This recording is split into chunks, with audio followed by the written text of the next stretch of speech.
Next discuss பண்ண போற graphical method normal probability plots. ஒரு சாம்பிள் வந்து நார்மல் டிஸ்ட்ரிபியூட்டட் பாப்புலேஷன்ல இருந்து எடுத்திருக்காங்களாங்கிறத கண்டுபிடிக்கிறதுக்கு நார்மல் ப்ராபபிலிட்டி பிளாட்ஸ் வந்து யூஸ் ஆகுது. நார்மலி டிஸ்ட்ரிபியூட்டட் பாப்புலேஷன்ல இருந்து எடுத்த சாம்பிள் டேட்டாவை நார்மல் ப்ராபபிலிட்டி பிளாட்ல காட்டும்போது அது ஒரு ஸ்ட்ரெயிட் லைன் மாதிரி ஃபார்ம் பண்ணும். இப்போ இதுக்கு ஒரு எக்ஸாம்பிள் பார்க்கலாம்.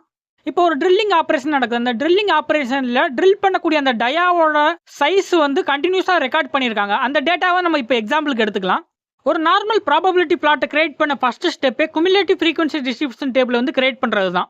இதை கிரியேட் பண்ணி முடிச்சதுக்கு அப்புறம் மீன் ரேங்க் ப்ராபபிலிட்டியை வந்து கால்குலேட் பண்ணணும். மீன் ரேங்க் ப்ராபபிலிட்டியை கால்குலேட் பண்ணுறதுக்கான ஃபார்முலா பார்த்தீங்கன்னா mean rank probability equal to cumulative frequency divided by n+1 into 100. இதில் n பார்த்தீங்கன்னா சாம்பிளோட சைஸ்.